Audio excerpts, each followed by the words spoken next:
If God was sitting right here, what would you do? God, I give him some room. I'll be like, thanks for keeping me around a little bit longer. I owe you a lot. What's your dog's name? That's Mr. Rigby. Y'all never met? Hey, Riggs. Come here, buddy. What would you rather talk about? What do you want to talk about? Football? Sports? Let's talk about hunting. Nothing about politics. Nothing about anything that everyone else talks about. It drives me crazy. Most of the time, most people don't know what the hell they're talking about. The biggest thing with me is if you're the professional and you're coming in to talk to me, then know what you're going to be talking about. So what it feel like to watch your buddies die? You know, stuff like that. How many people have I killed? You know, it's like, that's any of your business. Why are we talking about that kind of stuff? One of my favorite book is The Count of Monte Cristo. When I was in the military, obviously it was military history. Make me better at my job. Texas history. I don't read science fiction or anything like that. The stuff that I read is just to make myself smarter. Any story you tell him? That I tell my son?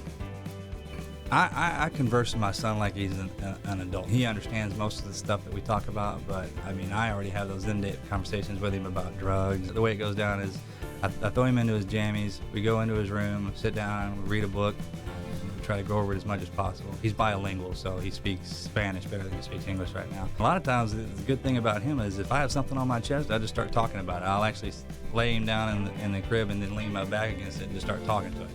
Because he doesn't argue with me, you know, he's just happy that I'm sitting there and spending a little bit more time with him. He's only 2 years old, and we pray. I say our prayer, and then that's it. I'm out of there.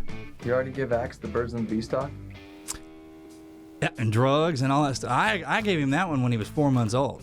I asked President Bush, the older one, I was with him one day, and I go, hey, look, I know that you were the President of the United States, you were head of the CIA, VP, I mean, you know stuff that would just completely blow me away. I know you know things that you can't tell. I was like, hey, I'm Navy SEAL, you know me, just tell me one thing, just one thing as an alien, whatever it is, you know, just tell me. And he kind of gave me the old Texas shrug off. He's like, oh, you know I don't know nothing. I was like, damn. He never gave me anything. What 3 questions would you ask? Ask God? Yeah. That's actually a good prep question. You should probably everybody should have that answer right before they at least have it ready. What if he shows up? Yeah, I know. And you're just kind of sitting there.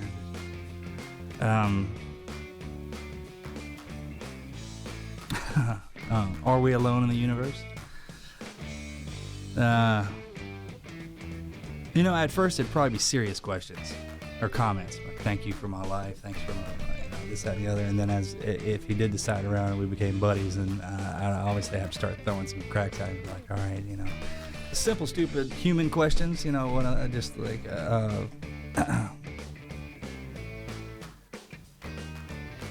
who shot Kennedy? Give me your Texas things that you say to piss people off who aren't from Texas. When I give a speech, I'll get up and I'll say I'm from Texas, and you can hear some people hollering, and I'll be like, yeah, you can always find some of us in the room. I was like, there's 2 kinds of people on this planet. There's those of us from Texas and those who aren't. My brother and I sport the Texas flag on our chest and our arm instead of the American flag. If you're a Texan, you know what I'm talking about. On my license plate, I have the Gonzales flag on there. It says come and take it right underneath it. When you go overseas and you talk to people, they're just like, you an American? All Americans will say yes. And then a Texan will be, no, I'm from Texas. Like, y'all can go to hell, I'm going to Texas. That usually gets people pretty buttered up.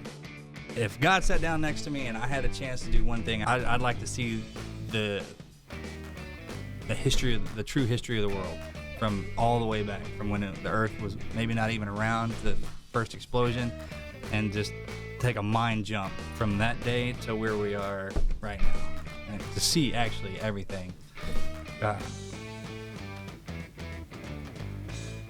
I think that will be one hell of a ride.